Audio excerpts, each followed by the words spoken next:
All right. Is everybody seeing the screen okay? Yep. Yep. And are we all here, or are we waiting for anybody else? Hi, William. This is Gail. I'm here. Okay, Gail. Can you see the screen okay? Yes, I can. All right. So we're going to, did everybody get a copy of the PowerPoint presentation that I sent out for the first one? You guys all received that okay? Yes. Okay. Okay, great. So what we're going to do is we're going to go through the second module, and it's going to be a very similar format. I'll talk for a while. Feel free to jump in with questions. Then we'll do some exercises, and then I've got roughly 20 minutes of time set aside at the end for you guys to ask any specific questions that you might have. Once again, keep in mind that this is being recorded, so try to avoid jumping into proprietary stuff if we can. So by way of review for how we got to where we are with the second module, the ExcelerSize components are grouped into some general categories, those that deal with business applications.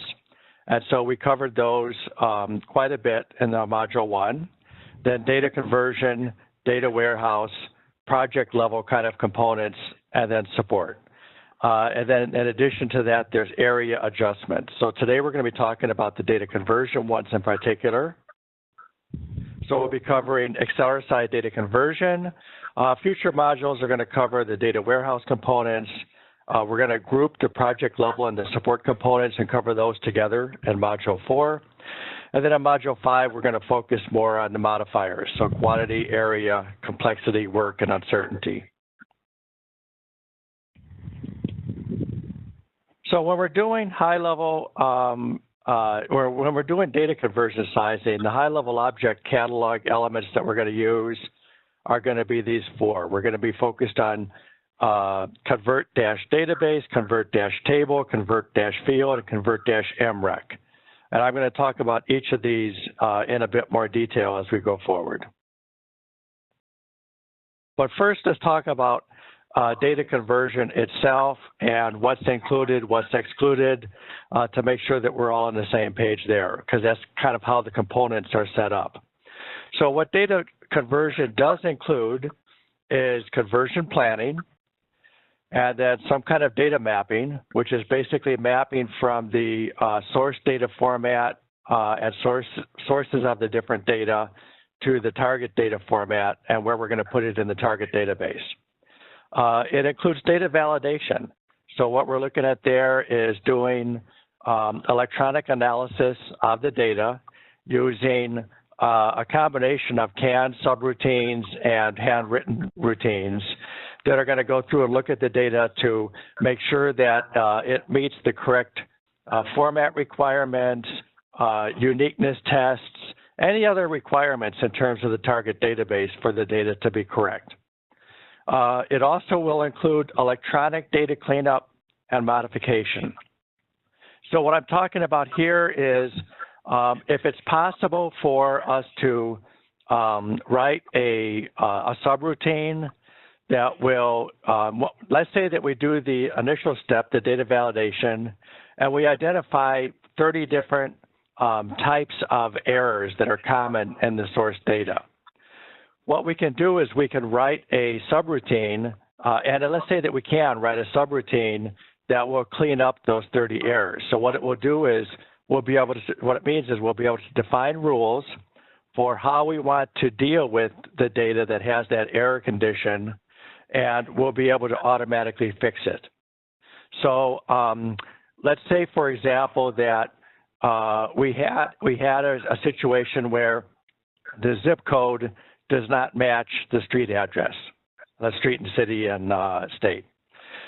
So we have a definite error because there's a zip code mismatch. If we can have a rule from the business user unit that says, in that situation, we want to take the USPS, the United States Postal Service, recommended zip code for that address, city, and state, and use that to replace the other zip code, then that would be an example of an automated electronic data cleanup, and so that would be included. There's a lot of other examples where we're combining fields, we're splitting fields, we're inserting data that might be not present at all, default data, something like that. But basically anything that can be done hands-off in terms of data cleanup and modification would be included. It includes, obviously, the data import, which is taking the data files, doing the validation, doing the cleanup, and then taking the cleaned data and actually importing it into the target database.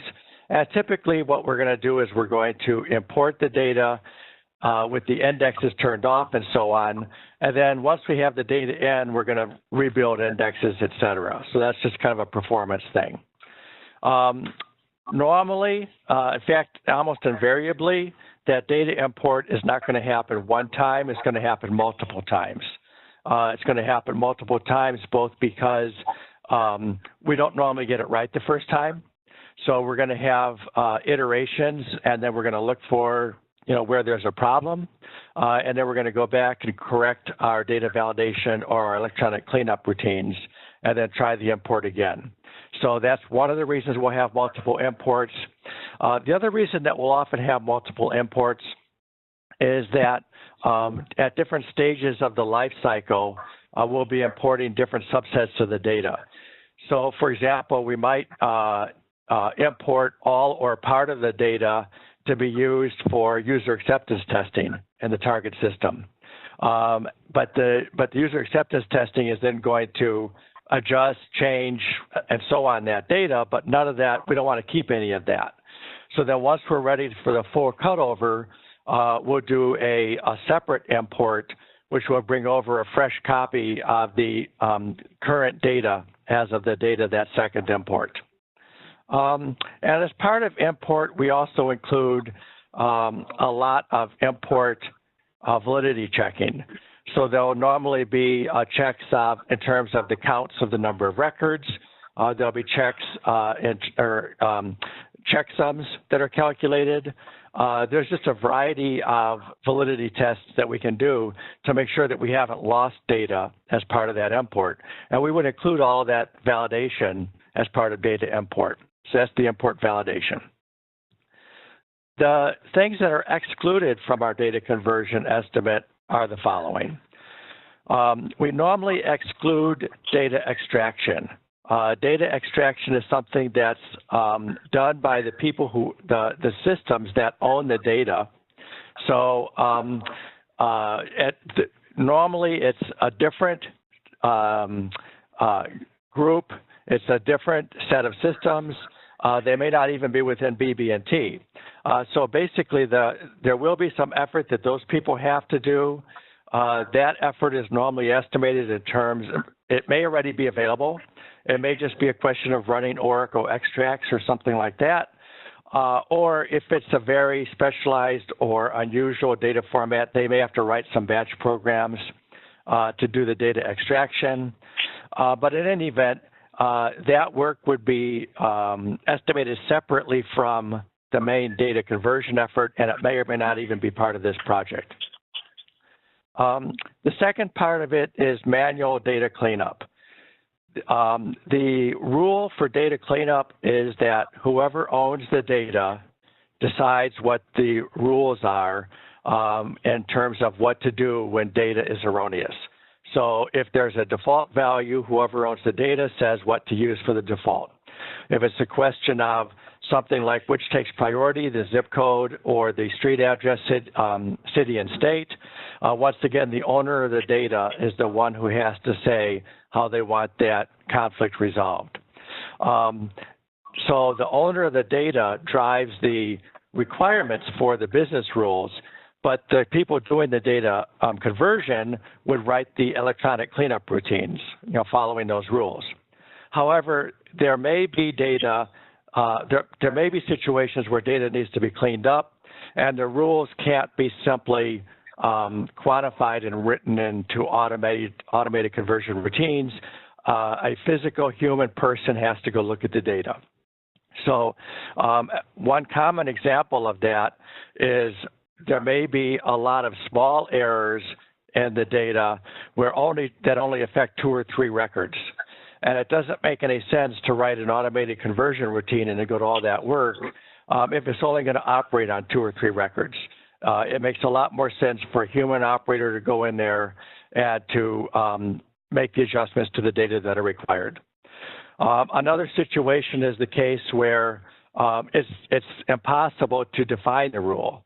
So, for example, let's say that some data fields have completely blank data or erroneous data, and where the data resides is somebody wrote it into the comment field.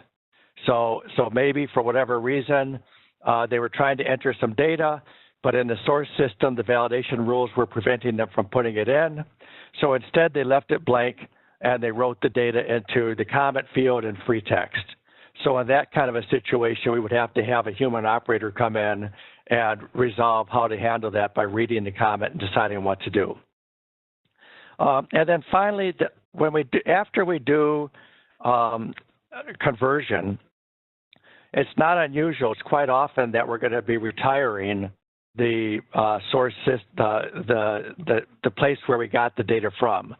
So if we're doing a data conversion, we're extracting it from a system. We're making sure that everything's good. We're making sure we're running. And now at some point in the future, maybe in 3 months or 6 months or whatever, the new system is working, and we want to retire the old system. And what that includes is retiring the old data. We normally don't want to just discard all the data in the old system for a variety of reasons, both legal and otherwise. So normally we want to archive that away somewhere, and so data archival is not normally included as part of the data conversion effort. So before we move forward, any questions about what's included and excluded?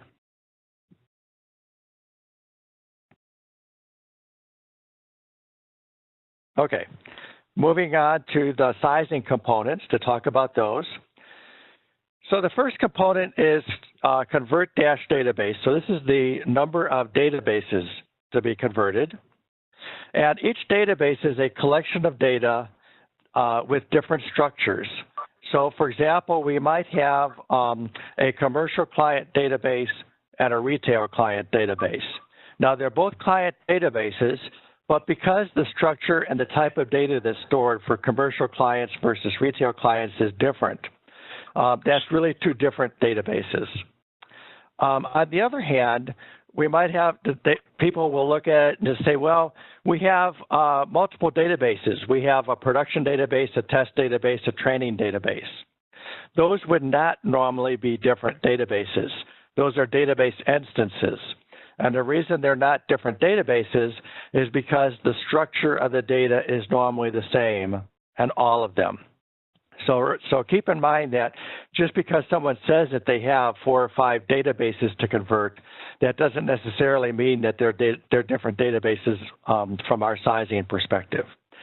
Typically, there's just one database to be converted. The most common situation is where we've got a source database and it's one database, and so typically the answer is 1, but not always. The second one is the tables to be converted. We do not count views, and we do not count lookup or code tables because neither views nor lookup and code tables contain business unique data. So the only thing that we're going to count as part of our conversion are the tables that contain the actual business data. We also do not count any tables that are going to not be converted. So examples of this might be archival tables. There may be log tables. There may be obsolete tables. So there are tables that are no longer used. So we can't always just take a simple database schema and count all the tables in there and just use that as our count, although that would probably be a pretty good first approximation. We have to look at it a little bit and see, are there a bunch of tables in here that we're going to be ignoring? When we're doing this, we assume that the source data is in third normal relationship database form. If you'll remember from the last module, what that means is that we have structured the data to avoid repeating data. So we don't have the same data repeated multiple times. Instead, the tables are linked. If that's not the case, then you may need to find the equivalent in relational tables. Where this normally comes up is it's not so much an issue if we're dealing with relational databases. It's not like you have to look at the structure and say, gosh, is this third normal form or have they denormalized it? You can safely ignore that. Where it comes up is if the source database is not a relational database. So for example, if we're doing a conversion from a system that's written in natural, well, natural is a hierarchical, not a relational database. So what we have to do is look at the clusters of business-related data within there to try to approximate how many tables are going to result. Similarly, if we're dealing with something like a big COBOL system and it's using ISAM or some other kind of a file structure. Typically, when we're dealing with a source system, the range of tables that we're going to need to convert will be in the 10 to 150 range. That's not to say that there's not exceptions, obviously, but the vast majority of systems will be somewhere between 10 and 150. So a small system, simple system, is likely to have about 10 tables. A very large, very complicated system is likely to have about 150 tables.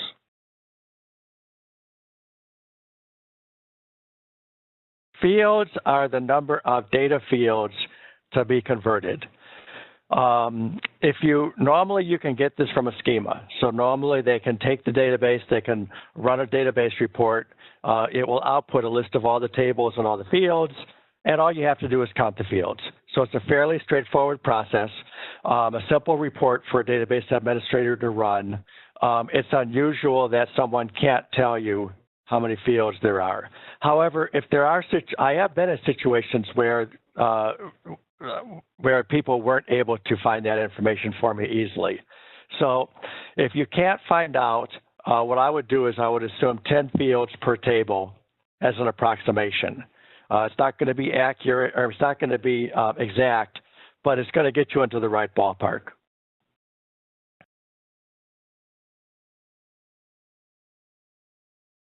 MRECs, or Million Customer Master Records, are loosely defined as basically what these are is the customer master records that need to be converted, and we express it in terms of millions of records. So 300,000 records would be 0.3 MRECs. Now what we're looking at here is not the overall number of records in the database. What we're looking at is the number of master records, customer master records.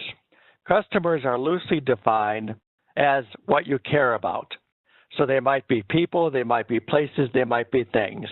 They might be customers. For example, if we're dealing with a billing system or something, or a demand deposit system, they might be places. If, for example, we have a list of branches. Or they might be things if, for example, we have an inventory management system and it's the number of items that we're tracking from an inventory perspective. They may be internal or they may be external. So they may be something that's, but by customer, I'm not limiting it to an external person. It could be a list of employees. If we're dealing with something where we're trying to do a modification to a payroll system. There may be multiple customer types. For example, in one conversion effort, we might be converting both commercial and also consumer/retail. The main thing is that we want to count those master records. We do not count transaction detail records. So if we have the example of a billing system, let's say the example of a demand deposit system. We're interested in, probably with a demand deposit system, we're interested in you would think that maybe the banking customer would be what we're interested in, but probably I would count as customer both the customers and also the account, because the account is kind of a thing that has a master record. The thing that I would not count would be all of the detailed transactions that happen during the course of a month, so all the deposits and withdrawals from that. So if I'm looking at a demand deposit system, I'm probably counting the number of people and the number of accounts, and that's what's going to contribute to the MREC count. Often, there will be one or two primary customer types that make up 99% of the conversion data. So if you look at your master index data, you're often going to be able to fairly quickly find the one or two or three that are the main things that are driving the bulk of that count. And then there's often going to be a lot of smaller ones that have counts of 30 or 100 or 300, small numbers of supporting tables that have master records. We can safely ignore those supporting tables because the number of million records for those supporting elements are small, and so their contribution to this particular component of the conversion effort will be minimal, so we can ignore it.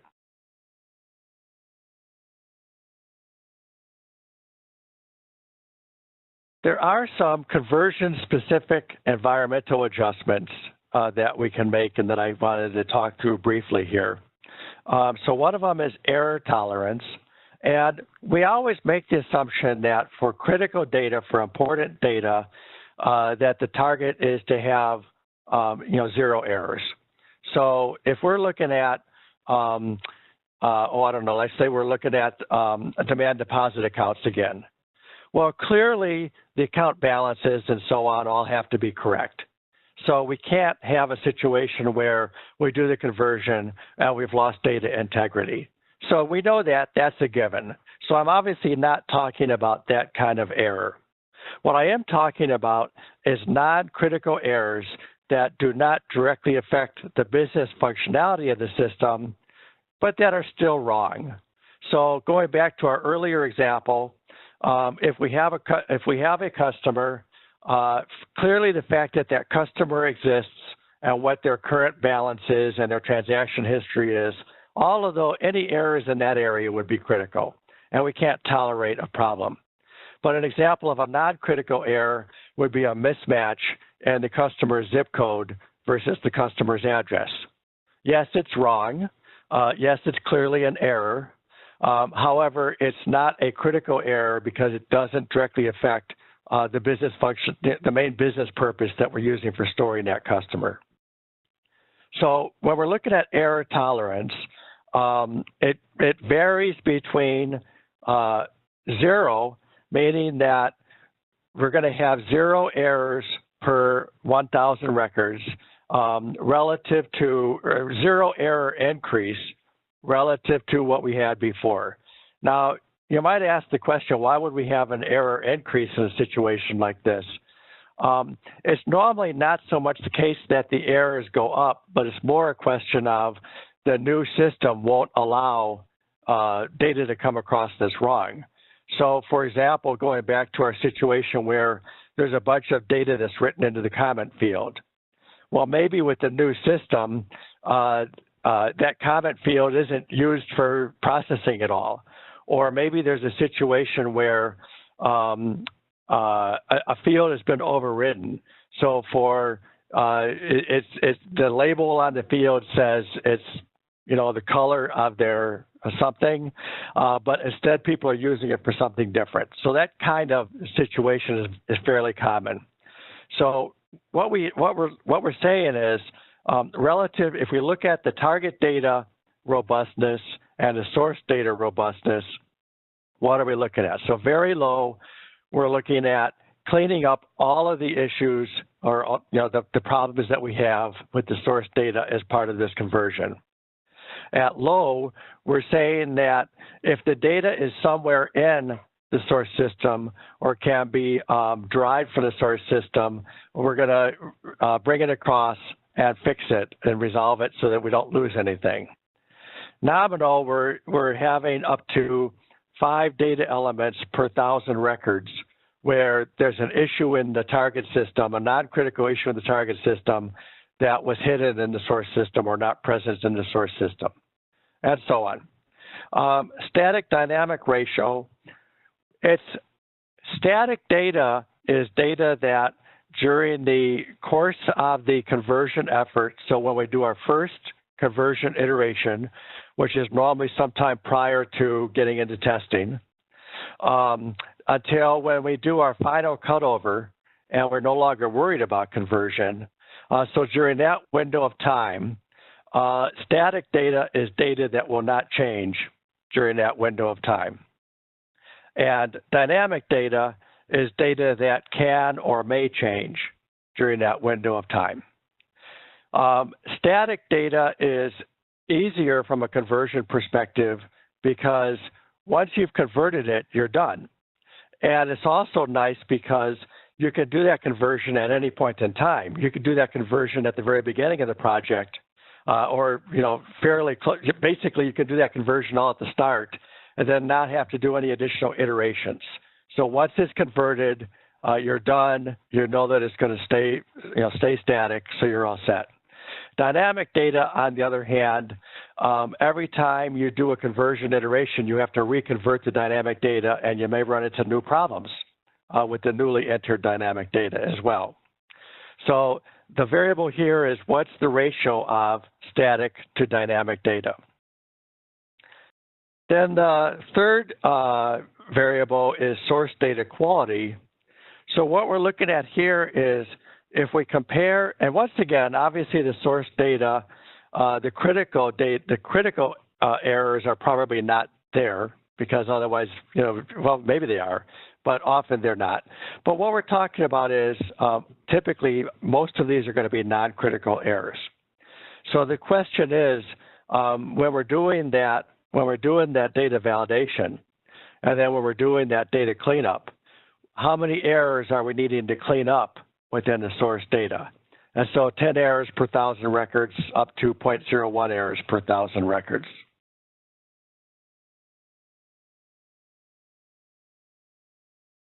There are some special considerations that you may want to keep in mind when you're doing data conversion estimating.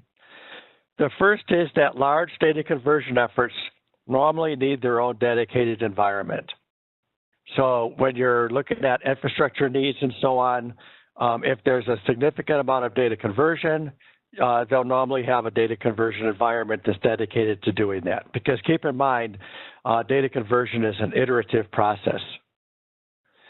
We assume multiple test or partial conversions, as I talked about earlier on, and then one cutover conversion. We do not include as part of our estimate the code needed to support synchronization during parallel operations. What I'm talking about here is a situation where, let's say, for example, hypothetically, that what you want to do is you want to bring up the new system, but you also want to keep the old system live. And so you want to run both systems in parallel for a period of time while you're doing shakedown testing of the new system. And let's say that you want to be able to have the data from both stay synchronized with each other, so that if somebody enters a transaction on one system, maybe the old system, let's say, that somebody else working on the new system would at some point in time see that same transaction. This is a very, very difficult problem to solve. Anytime you see a project plan that involves this strategy, you should immediately think that this project is embarking on something that's very high risk and very prone to failure. If you have any questions about that, just look at simple things like trying to keep Outlook calendars synchronized with IMAP cloud storage and so on. And there's problems with that all the time. And people have been working to solve this for a long time, but it's a very high risk, very difficult thing. If somebody is doing that, you'd want to estimate that completely separately. We're assuming that there's some data transformation that needs to happen during conversion. So if what we're talking about for data conversion is an automated conversion in place as part of a vendor upgrade, we can normally ignore that from an estimation perspective. So yes, that's going to have to happen. Yes, there's going to be some time and some energy, a minimal amount to get that to go. But if what we're really doing is just running some pre-written automated routines that convert the data over, from an estimation perspective, the work is minimal and we can generally ignore it. What I'm talking about, when we are estimating conversion, what we're talking about is, are we needing to do a conversion plan? Are we needing to do data mapping? Are we needing to do data validation? Are we needing to do all the different things that I talked about earlier on? And if the answer is yes, then we would want to separately estimate data conversion.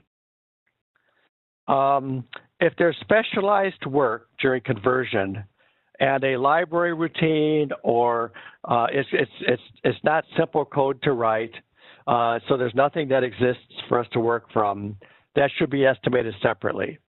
So for example, let's suppose that we have image data that's stored in a vendor proprietary graphic format, and there's no library routines available to convert from that proprietary format to a standard format. So we're going to have to go in there and analyze the vendor file format, and then once we figure out what it is, we're going to have to convert it to some standard graphic format. That kind of work is something that's very specialized, needs to be separately estimated, and it would not be included in the default standard conversion estimates. And this doesn't come up very often, by the way, but just so you know.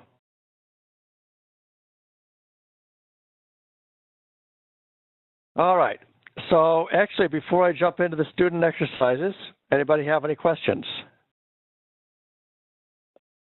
Michelle, so on some of our projects, we've been asked to do data conversions, and sometimes we'll see people say things like, we're going from Oracle to Oracle, so that shouldn't be a big deal, or, well, we're changing database type, so that is going to be a big deal. Can you help us know how to estimate that type of thing? Sure. Really what you're still going to be estimating the conversion like normal, but the question is going to be how you use some of the, is it test only? Is it, you know, for the work component? So is it new? Is it adapted? Is it enhanced and so on? And so some of the things are going to be easier because what we're expecting to do is to be able to make use of the Oracle provided routines for moving the data over. Now, it's a little bit of a red herring to use whether you're going from the same vendor database to the same vendor database or not as a major driving factor. That's really not as much of a consideration. It is a little bit simpler because you have a common tool set, but not a lot simpler.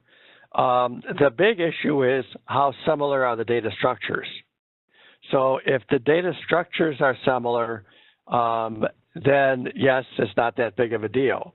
But on the other hand, if the data structures are very different, then there's going to be a lot of work involved in doing it. So for example, I would much rather move a similar set of data from DB2 to Oracle than to move a significantly different data structure from Oracle to Oracle. Does that make sense? Yes. Okay. Any other questions? Just to make sure I've got this too, if they tell us that it's an in-place conversion, you're saying just don't include time for that. Yeah, it depends how they're using the term in place, but if what we're talking about is, generally speaking, if there's a set of previously developed and tested and validated routines to automatically do the conversion, that's the key. Then we can either ignore conversion or the conversion effort is going to be relatively minimal. If, on the other hand, we're needing to write or test or validate those routines, then we're going to have a lot more work. Okay, one more question, and then I think I'm done with questions for a minute. But okay. If a vendor tells us that they're going to assist with the data migration as part of their upgrade or as part of their statement of work, but BB&T still has to help with things like data mapping and helping them understand our data, how would we account for that? and the work setting. So what you're going to do is you're going to still estimate it just like normal, but then the work is going to be, if you're estimating the BB&T effort, maybe BB&T's effort is test only and some, for some validation.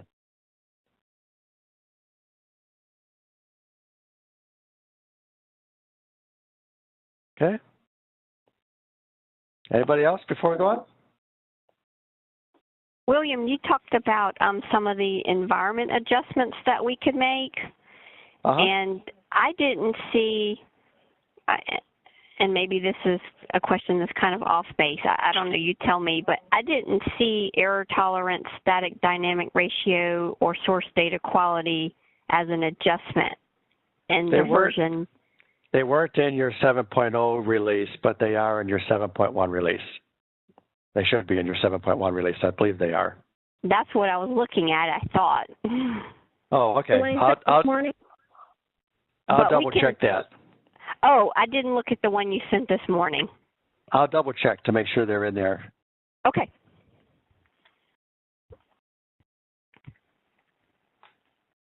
All right. Project 1 involves converting a 1 terabyte database that has 25 tables, 275 fields, 1,500,000 customer records, 32 million customer payment records, and 200,000 product description records. What sizing, components, and quantities would you use? John?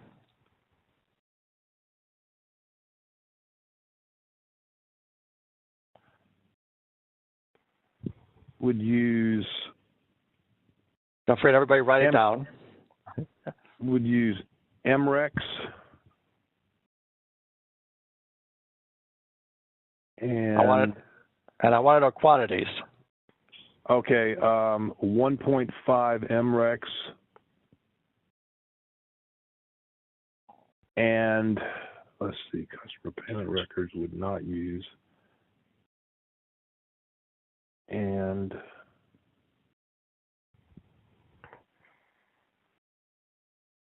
we would use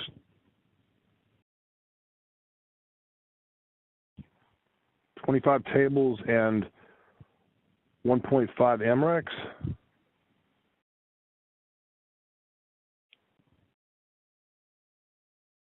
So we've got one database. We've got 25 tables. You're right there. We've got 275 fields. And we have 1.7 MREX because we've got the 1.5 million customer records. But we also have the 200,000 product description records, which are a completely separate set of records to be converted. Okay. Everybody follow that? Go back over the MREX, the 1.7 MREX. I got the tables, I got the database, I got the fields. Okay. So we have 1.5 MREX million records of customer records. You see that, right? Right. We have 32 million customer payment records, but because those are detailed transaction records that are under the customer hierarchy, we can count those, we can ignore those. Okay. But then separately, we have 200,000 product description records. And clearly a product is a people, person, thing. So a product is something that is relevant. And so the master records for those 200,000 products would also be counted. So if we add the 1.5 million customer records and the 0.2 million. 0.2, okay. Yeah, right, exactly. So that comes out to 1.7. Okay? Project 2 involves one database, 100 terabytes of image data containing images in 3 different vendor proprietary formats, 5 tables, 40 fields, and 1 million customers. What sizing components would you use?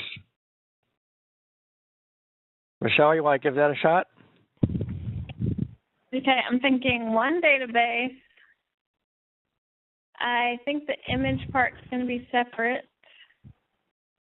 5 tables and 1 MREC. And you missed something there in between. 40 fields. 40 fields. And then how would you handle the 3 vendor proprietary formats? I think that's separate. Separate. Okay. What do you think that would be probably?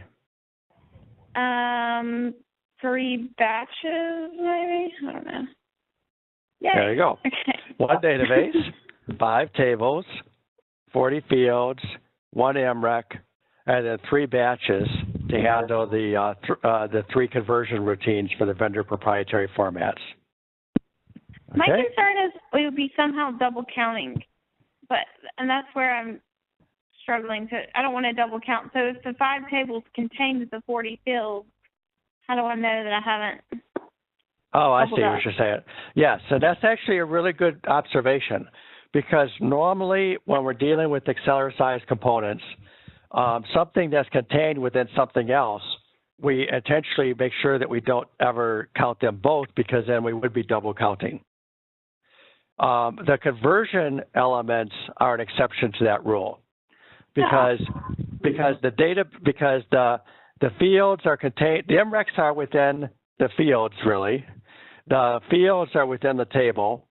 The tables are within the database. So everything is contained within everything else. So when this was structured and set up, it was intentionally structured and set up so that, and the reason for that is because there's work at each one of these hierarchical levels when it comes to the conversion. So there's work that you have to do at the database level to plan it out and to figure out, when am I going to get access, what format's it in overall, what are the security parameters. There's just a lot of work, even whether the database has 1 table or 100 tables. And then similarly, there's work that you have to be doing at the table level, because that's normally where you're going to be doing your actual hands-on extraction.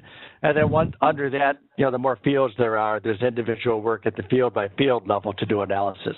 So when you're doing conversion, you really are working at all of those levels as part of the conversion routines. Makes sense. So project 3 involves converting the data in a very large database with 25 terabytes of data and 400 million records, supporting about 1 million customers. What sizing component would you use? Shannon, you want to give this a shot? I knew you were going to ask me.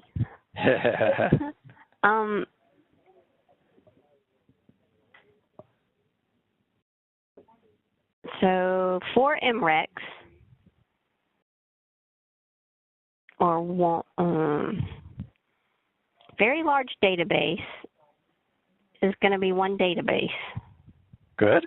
Because we didn't talk about size. Yeah, just 1 database. You're exactly right.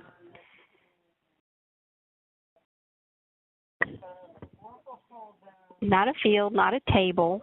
So the 25 terabytes of data, there's nothing we need to specifically note for that. Correct. That's actually a good observation. Almost invariably, when people are trying to describe the conversion work to you, they want to tell you how big the database is in terabytes. And ironically, that has almost nothing to do with how much effort's involved in converting it. We actually get folks that tell us that quite a bit. I mean, they'll get down to the terabyte level of data. Yeah, and it's not very relevant in terms of your planning. And we typically don't ask them. We typically don't ask them the size on the convert. Well, we try to find out size of the database in terms of how big the data storage is as far as loading. Yeah, the database loading and the size of the target if they're going over to a new set of devices or what have you. But yeah, that's a good point. The size of the database in terabytes and so on is relevant when you're sizing the infrastructure. So when you're looking at how big do the database servers need to be, how much horsepower do they need, and so on, there you do need that information. but specifically for the conversion work, it turns out to not be relevant to the conversion effort. Okay, so Shannon, we got one database. We decided we're not going to use the 25 terabytes of data. What else do we know? And I think one MREC. Yep, one MREC, good. Now, here's the point of this exercise, because let's look at what I would say. We have one database, as you said. We have one MREC, as you said. But just because we don't have a count of tables and fields, we can't ignore tables and fields and pretend like they're zero. Because with a database of this size and complexity, we know that there have to be a bunch of tables and a bunch of fields. So as a placeholder, we can do an approximation by saying, well, it's probably at the large end of the database spectrum. So I'm going to use 150 tables, and then I'm going to use my 10 times rule of thumb and say 1,500 fields. So there'd be a lot of uncertainty around that 150 number and that 1,500 number, but it's certainly better than leaving it at zero. Exactly. Okay. That makes sense. All right. Project 4 involves installing an update from Consumer Billing 11.3 to version 12.0. Consumer Billing consists of one database, 50 tables, 550 fields, and 1 million records. What sizing components would you use for the data conversion effort? Gail, you want to give a shot at this one?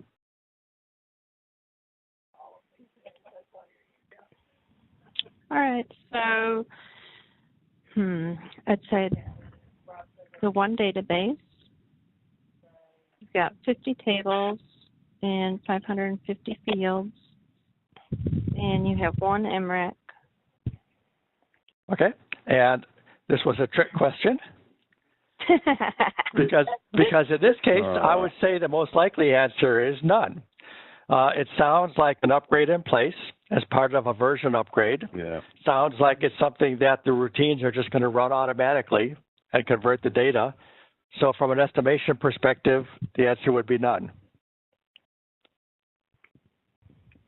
I thought something was tricky when I read that first line about I made the it too update. easy. You notice how I kind of led you down the garden path by making the answers really easy, too. Well, hey, I've gotten two trick questions twice in a row, so it's somebody else's. The other day and today I got trick questions. But I tell you what, these trick questions are an important part of estimation because you will be misled. Yeah, and we run into a lot of the previous one. We run into a lot of those situations. Yeah, exactly. Okay, so Project 5 involves one production database, one test database, one training database, each containing 25 tables, 260 fields, and 1 million customer records. What sizing components would you use? John, you want to give a shot at this one? Okay, so we got one database, 25 tables, 260 fields, and one MREC. Exactly right. So you didn't fall for the trap. You recognize the fact after that last one. Just because the specification says we're converting 3 databases, in this case production, test, and training, it doesn't mean that from an estimation perspective that we're converting 3 databases. In this case, it would just be one database.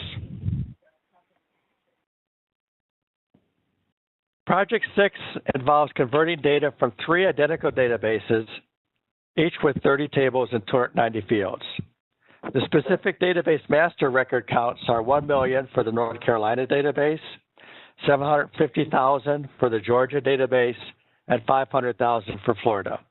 What sizing components would you use? Michelle? Sure, I'm trying to be aware of tricks. So, 3 identical databases. Okay. So I would say one database with 30 tables, 290 fields, and what is that,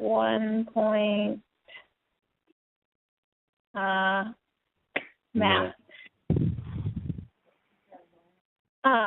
Whatever, 750 plus 1.2.25 MRECs. Yeah. Excellent. So yes, exactly right. So the one database, obviously, because we just learned that, 30 tables, 290 fields, that's obvious from what was given.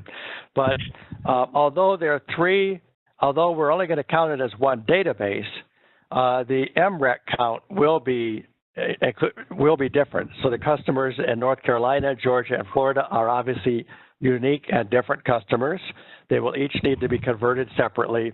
So we do want to add those together when we're doing the count of the number of MRECs.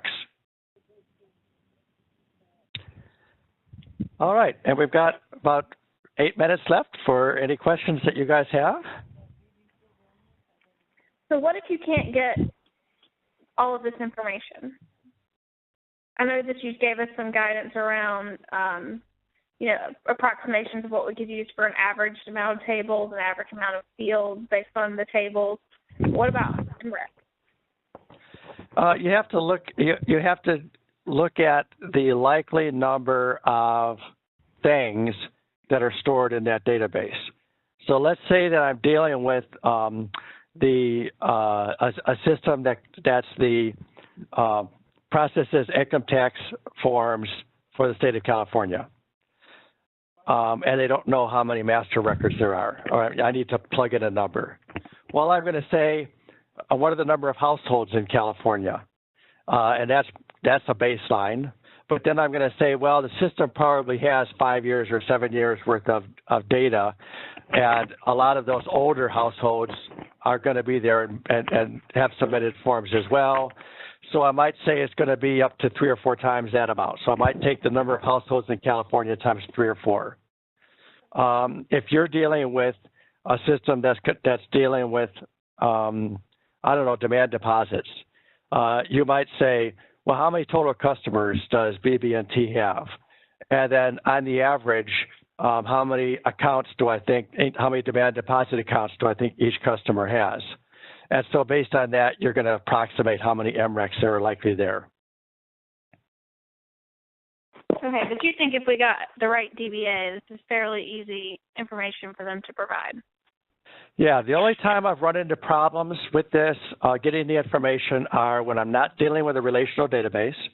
So I'm dealing with something like, CISAM or whatever, or I'm dealing with a natural, something where the data structures are not easily pulled out. Or I'm dealing with a very early stage estimate, and the system that we're looking at is vendor proprietary, and we don't have access to the information yet. So in that kind of a situation, you may need to be making guesses, because until you get farther along in the process, the vendor just won't release their database schema information.